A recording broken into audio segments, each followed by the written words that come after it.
এখানে সীমা আপার পিঠাগড়ের দোকান রয়েছে এবং অত্যন্ত ভালো এবং অনেক সুস্বাদু। এখানে আজকে আমি মূলত আপার কাছ থেকে শুনবো যে কিভাবে আপা আসলে এই ব্যবসাটা শুরু করেছে। হ্যাঁ, এই ব্যবসাটা কিভাবে স্টার্ট করলো এবং তার কেমন আয় হয় বা কিরকম, এই জিনিসটা একটু জানবো। আপা, আপনি যদি আমাদের বলতেন আর কি যে আপনার এই ব্যবসা মানে কতদিন থেকে শুরু করেছেন বা কি আসে বিষয়, এগুলো আমাদের একটু বলবেন। বলেন। 12 সাল থেকে। 12 সাল থেকে আরম্ভ করছি। 12 সাল থেকে।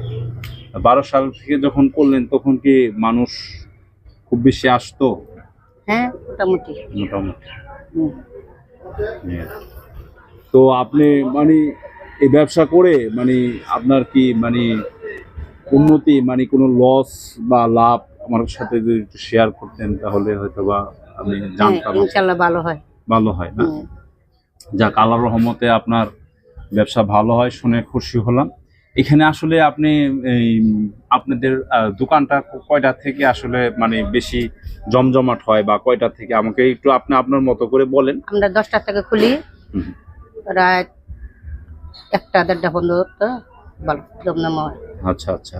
এখানে কি কি থাকে আসলে? এখানে থাকে হাঁসের মাংস, মুরগির মাংস, গরুর মাংস, গরুর বট, চিতই পিঠা, চাপটি, রুমালি রুটি, ভাত, 4 পদের ভর্তা, তান্দুরি চা। এমনি আপনাদের এইখানে মানে আমার তো ভালোই লেগেছে, কিন্তু এমনি আপনার তো অনেক মানুষ হয় জানি।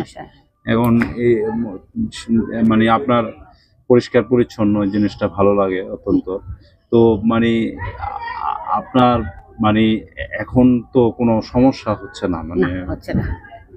যাক, শুনে ভালো লাগলো। তো মানে আপনার মানে আজকে মূলত এটা কি সন্ধ্যার পর থেকে বেশি জমজমাট হয় না? এখানে আসলে কারা আসে বেশি? আমি একটু যদি ঢাকা থেকে মানে বিভিন্ন অঞ্চল থেকে, আপনার আশেপাশের মানুষগুলো মানে কমই আসে, তারা তো আসলে দেখা গেছে এটা দূরের মানুষগুলো বেশি আসে। যাক, আসলে মানুষের চলতে গেলে আসলে টাকা পয়সার প্রয়োজন আছে, তাই না? এখন আপনি যদি বসে থাকতেন তাহলে তো আপনার এই দেখা গেছে আপনাকে কেউ খেতে দিত না। হয়তোবা আমি একদিন 1-2 কেজি হয়তোবা কিছু আপনাকে চাল দিতাম, কিন্তু সেটা তো আমি প্রতিদিন দিতে পারতাম না। হ্যাঁ, তো আসলে আপনার মাধ্যমে মেসেজ দিতে যাই আমার দর্শকদের যে আসলে কাজ করে খেতে হবে এবং কাজ করতে হবে। সীমা আপার মতো এরকম প্ল্যানিং করতে হবে, যেখানে বিজনেস ভালো হয় এরকম কিছু করতে হবে, কিন্তু কারোর থেকে মাইরা খাওয়া দাওয়া বা কারোর থেকে টাকা পয়সা নিয়ে মানে জোর করে কিছু নেওয়া, এগুলো না করে ইনকাম করতে হবে, কাজ করতে হবে, কর্ম করে খেতে হবে। তাহলে একটা আপনি দর্শকদের জন্য কিছু বলেন, যে আসলে একটু বলেন যে আসলে আমাদের আসলে আজকাল মানে আমরা কিভাবে মানুষ, নিম্ন আয়ের মানুষ ইনকাম করে আসলে খেতে পারবে, একটু আপনি আপনার মতো করে বলেন। ইনকাম করে খেতে পারবো মানে মনে করেন বাসায় বসে না রেখে কাজ করা খাওয়া ভালো। হ্যাঁ হ্যাঁ, পাশাপাশি ওইদিকে তাকিয়ে বাসায় মানে সীমা আপা বললো আর কি, আমার কথাটাই বললো, আসলে বসে থাকার থেকে কাজ করে খাওয়া অনেক ভালো। তো সীমা আপার জন্য অসংখ্য ধন্যবাদ।